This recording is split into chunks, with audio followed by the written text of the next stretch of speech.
Hi everyone, welcome back to the channel. I'm Isabella. I'm a powerlifter slash runner living in Sydney. This weekend was the SBD Cup Australia, which was my 22nd competition. I've had a really good prep and I went in with the hope to fight for a place on the podium and break the total record in the under 76 kilo category. But the day didn't exactly go to plan. A lot happened. I feel like it was quite a turbulent competition, but it was still really exciting and ultimately had a really good outcome. So I thought, let's make a competition recap video and just talk through what happened. So in this video, I'll take you through everything from my water cut to the decision to go up a weight class on the day of, breaking a national record in a higher weight class than I had expected, all of the highs and lows of the lifts and things that I learned along the way, and hopefully also some useful tips for you that you can take with you as you go into your next competition. Because I feel like no matter how long you compete for, you always learn something new every competition. So I want to share those lessons with you as well. So let's get into it. First of all, what is SBD Cup Australia?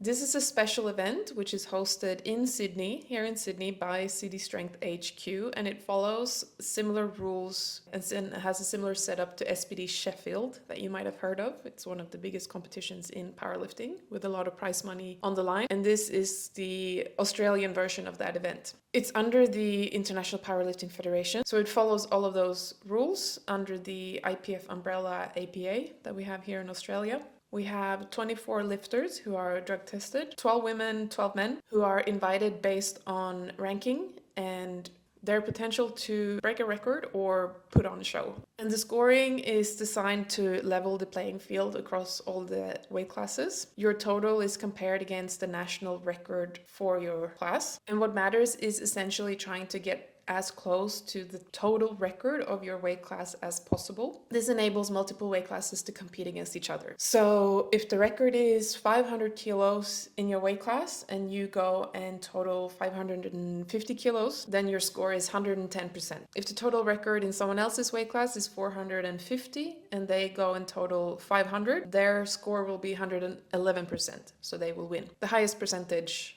of the previous total wins. You get money for first, second, and third place, and then you also get additional prize money for each record that you break. So squat, bench, deadlift, and total records also earn you money. This is obviously a prestigious event for everyone involved. There's a lot of media coverage. There's a big crowd and a lot of hype up leading up to this event. Obviously, all the best lifters in Australia are invited, so you know it's going to be a really good show and really high level of lifting. And this is the second year in a row that it's been arranged here in Australia, and it's also my second time competing at this event, which was really an honor to get invited again. Last year I competed in the under 84 kilo category, and this year I registered in the under 76. My SD card ran out. So for some context, I have slowly been dropping down from 85 kilos to 79 kilos in the last 12 months, just because I've been changing my lifestyle and I've gotten into running. I'm not a huge fan of dieting or tracking and weighing my food and all of that. Mostly I am pretty biased towards intuitive eating. Long story short, because I was already kind of dropping down, I felt like, okay, I'll probably get down to 76. That total record was much lower than the 84. The 84 kilo total record was around 557. Not around, exactly that.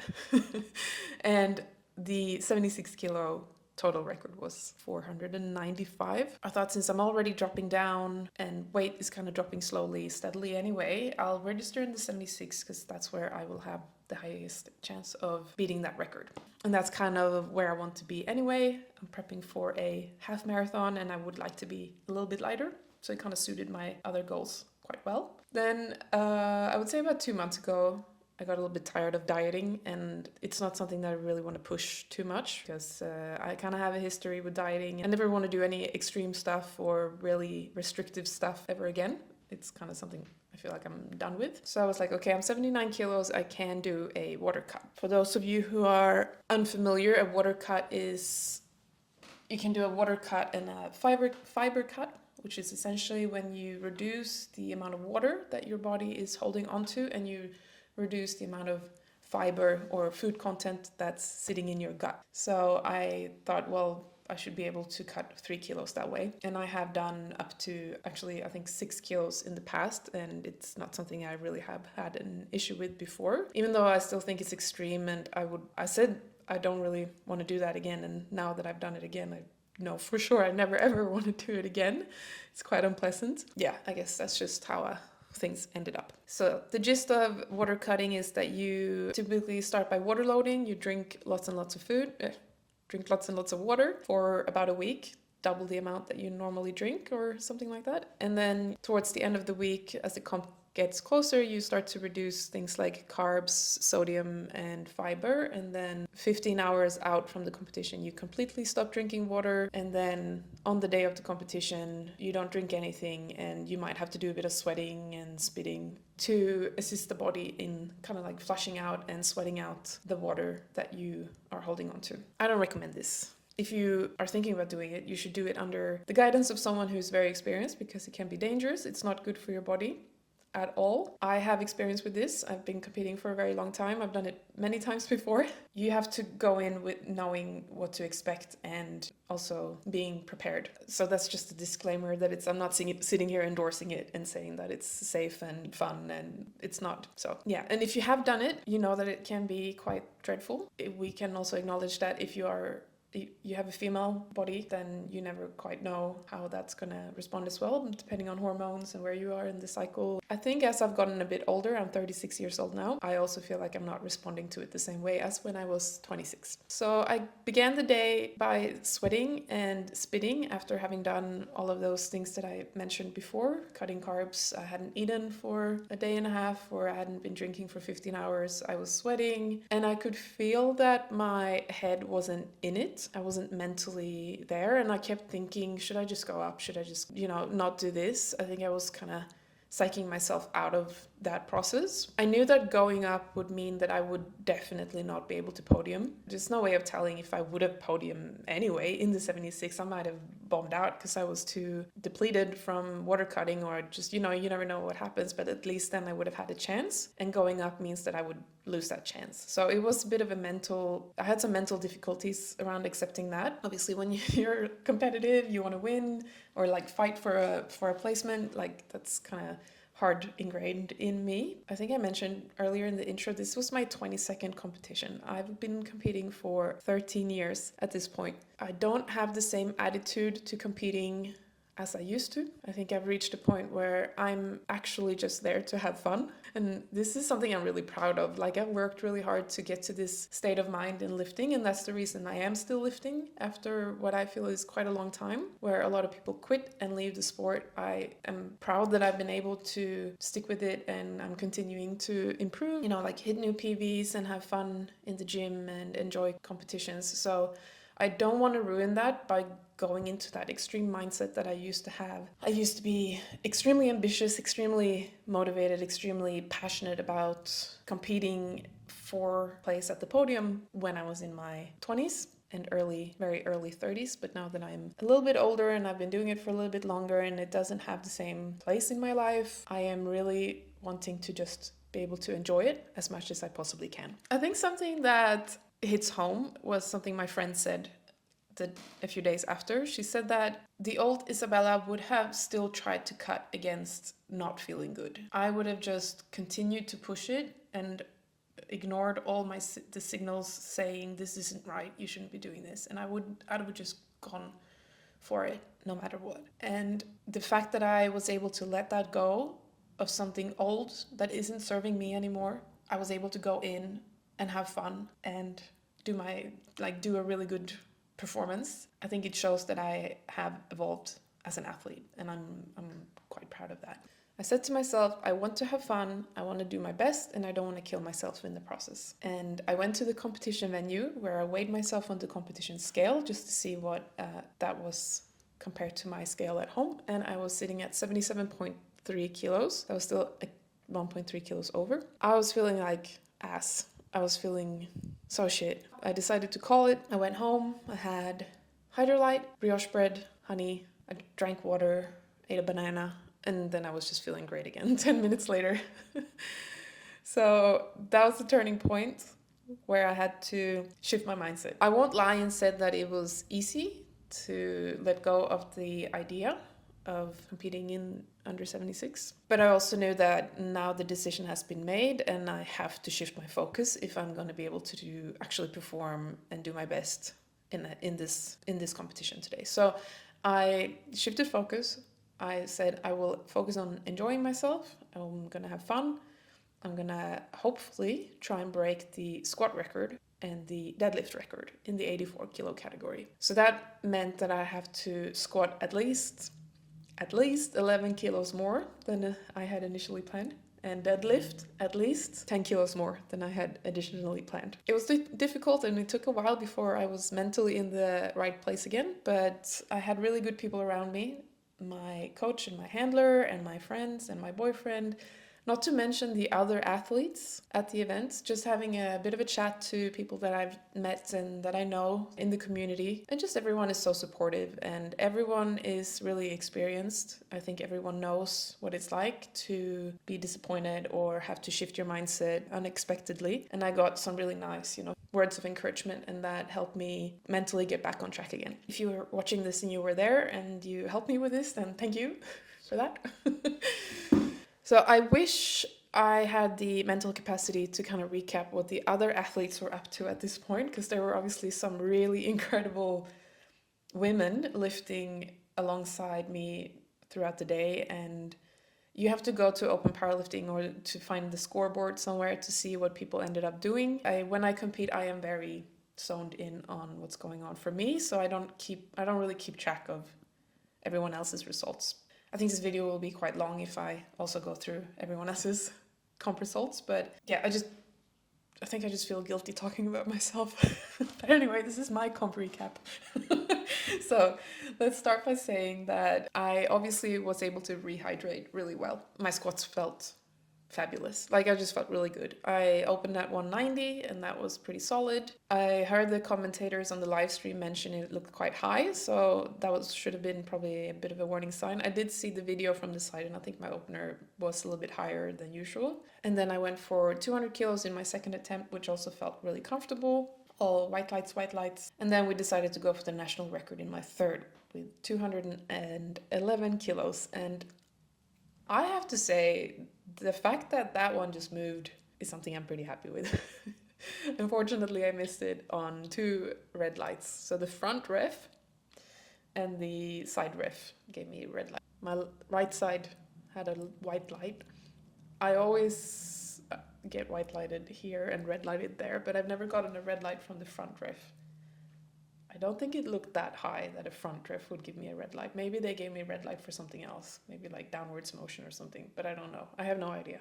I didn't get it, but I lifted it and I'm excited that I can move 211 kilos after a morning like that. So that hopefully says something about what I potentially could do with slightly better circumstances. We'll see. So it was good for my confidence, but obviously frustrating to miss the lift. Yeah, anyway, bench press. I don't know if I still had a bit of some lingering feelings of not being quite there mentally, because I remember I opened at 95, which was fine, quite easy. And then I went for 102 in my second attempt. And I remember the referee saying press, and I kind of remembered what I was doing mid-lift. I had just zoned out, and when you just do something you're like, what am I doing again? That's how it felt. That's probably not where you want to be mentally when you're competing. Then the third attempt I went for 105, which I just didn't even attempt to lift. I just put it down on my chest and gave up halfway down. That's okay. When you compete in IPF, you'll be competing on an Eleiko bench, and that bench is very different from the ones we have at our gym, and I know that the first thing I'm going to do moving forward is just start training more on that bench. It's very soft. And I'm not blaming this on the bench, by the way. My bench press needs to improve. It's definitely not... Well, to be fair, it has been going really well. In prep, I benched 107.5 with commands, which was a PB. So I am happy that it's moving forward, but it needs to move forward a little bit more. But I'll start training a bit more on the actual comp-specific bench press from now on, just to get used to that. Because it does feel different when you sink in. Okay, so I've missed my last squat and I've missed my last bench press and I missed my weigh-in. I have to admit that at this point in the competition, I was feeling a bit bummed out. I went to the crowd where my coach and my boyfriend and my good friend Nadia was standing. I don't know. I just had a chat and got some hugs and then I was happy again. It's not that serious, I guess. And then I started warming up for deadlifts and I was like, oh my God, I am feeling so strong right now. The way that the lifts were moving in the warm-up area at that point, I knew that it was time to put on a show. So I opened at 200 kilos and it just like nothing, absolutely made of air. And it's been moving well in training, but not that well. And then we went 215 in my second and that was perfectly fine as well. I had two other lifters in my weight class, Bethany Parker and Nicola Orr, and they were also fighting for the national record in the deadlift. And Nicola was able to break her own previous record, so she pulled 220 kilos. New national record. And then Bethany, we're all going into our third attempt going for this record, fighting for it. Bethany puts 222 kilos on the bar and she just misses it. And then Nicola, who's going after, she pulls 225 and she just misses it. Like so strong, like they're so strong. And then I'm last in the flight and I'm going for 225 as well. I've never grinded a sumo before. Like it's either stuck on the floor or it comes up pretty easily. And when I feel the lift leave the floor, but it's so heavy and so slow, I'm like, no way I'm gonna get this. But also, no way I'm gonna let go of it until I have to. I just kept pulling and I got it. And I don't think I've ever cried after finishing a lift, but so this would have been the first time for that. I was pretty emotional because it had been a roller coaster of a day and it felt so good to get that win and kind of come out on top after, I guess what you can say was a few setbacks. And just afterwards when you put it down and you have your favorite people there to celebrate with you, and I'm crying and they're crying, and yeah, the crowd was amazing. Like the crowd support was so good. I don't know where I placed. I think I placed 7th. I don't know the percentage of the previous record. I don't know any of those things and I don't really care. All I care about is that I got the record, and not so much that it was the record, but that the fact that the lift was so hard and that I didn't stop pulling and that I got it, you know? That's the feeling that I love. The feeling of having fought for something and it was hard, but you didn't give up and you got it. Like that feeling, that's just why all of this makes sense to me, why I want to keep doing it, because I don't think there is a better feeling than that. So that's kind of all I have to say about my lifts. I want to say thank you to everyone who came and watched, and to the commentators on the live stream saying really nice things, and to John and Greta, the owners of City Strength, who arranged this competition. I think they did an amazing job. It's such a fantastic event. Every time this event is hosted, the standard for Australian powerlifting, just like the bar, gets raised every time, and it's really exciting to be a part of that in any way that I can. I think I want to finish off this video with just a couple of takeaways. One was that my handler Jono, who did an amazing job handling me, he had to step in last minute because my other handler was unavailable last minute. My tip for you that I think is really important is to really explain how you want that person to handle you. Say like, I don't want you to slap my back, or I want you to slap my back. Like, I just want to be told that I'm doing a good job. I don't want you to tell me don't tell me anything negative. Just say positive things all day. While someone else might be like, I need you to help me psych up and just get really aggressive because I have trouble getting into that mindset. So whatever that little nuance is of who you are as a competitor and what your needs are and how your personality is and what you react and respond to, let them know. Even if they've handled you before, you might have changed a little bit. Communicate that with them, and that will help them interact with you in the best possible way. And Jono really did, so shout out to Jono, Underdogs Coaching. He did amazing. Another thing that I really like to do is when I walk onto the platform, you're surrounded by all these spotters and loaders. I can hear the crowd, but they are very hard to see. But I can see the people who are standing on the platform because they are much closer. And they are always smiling and they are always saying something really nice, like, come on, Izzy, let's go. You got this. These people are always cheering for you, and they are going to be there to save your life if you miss the lift. And something about just like looking at those people and having a little bit of eye contact with those people makes me feel really grounded. I've been doing this for the last 2 competitions. Normally I would just like charge onto the platform, eyes on the bar, eyes on the prize. But I've noticed that just taking a moment to look around at those people who are about to spot me and hearing the words of encouragement calms me down.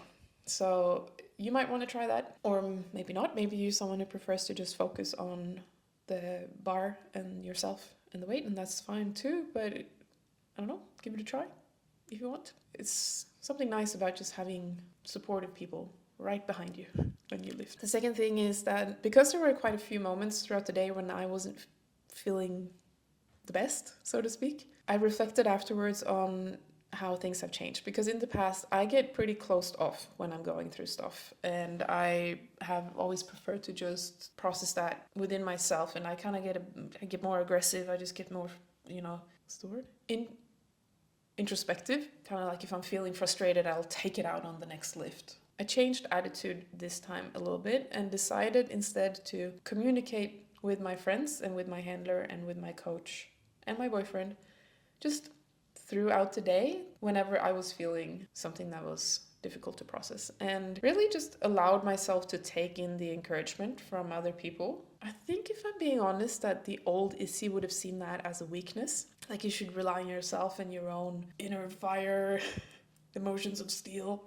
But it's really not a weakness. I think it really is a strength to be able to accept support from others and trust that other people have your back and trust that other people believe in you. Take comfort in that. And this is such a new feeling to me that I am having to talk about this in this video to kind of process why this is special. But I don't know if you can relate. Maybe you can talk about it in the comments with me and we can have a discussion. But it was nice to be able to lean on the people around me when I needed it. I don't know if that's a tip or just a reflection, but something to think about. I think that's it. I am once again so grateful for my coach, for my super supportive boyfriend, for all of my good friends who have supported me at the competition, in my training, at my gym, Alpha Athletes, at City Strength, the gym where I also train sometimes, the gym where the competition was hosted.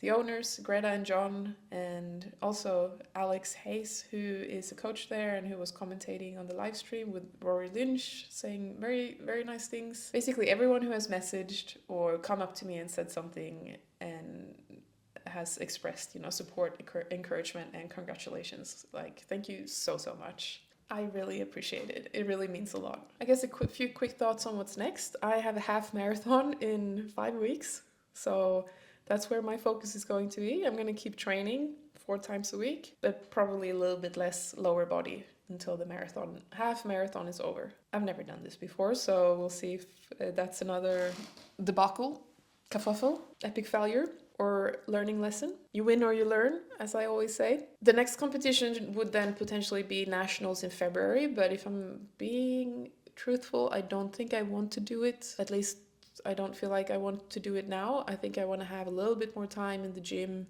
and just work on my progression. Oh, so for context, my total was 527.5. And I'm very happy with that. However, my best ever total is 528, which I hit in 2019. So I feel like I still have a lot of work to do to improve that total. And I am not sure I want to go into another competition unless I feel like I have the ability to express a higher total that time around. I hope that makes sense. I just want to go back to building, back to lifting, back to building. Consistency, which is always the hardest thing for me, like committing to a training program and going there 4 times a week and doing all the things. I'm very in and out, wishy-washy. That's the thing for me, is just to spend the next 6-12 months working, training, running, lifting, eating, sleeping, getting stronger. And isn't that cool that at 36 years old, 13 years of lifting, peak for performance was 2019, I'm still getting slightly stronger. I think that's cool. So anyways, thank you so much for watching. If you made it all the way here, I appreciate you. Thank you for that. Don't forget to like and subscribe. It really helps this channel, and I will see you in the next one. Bye!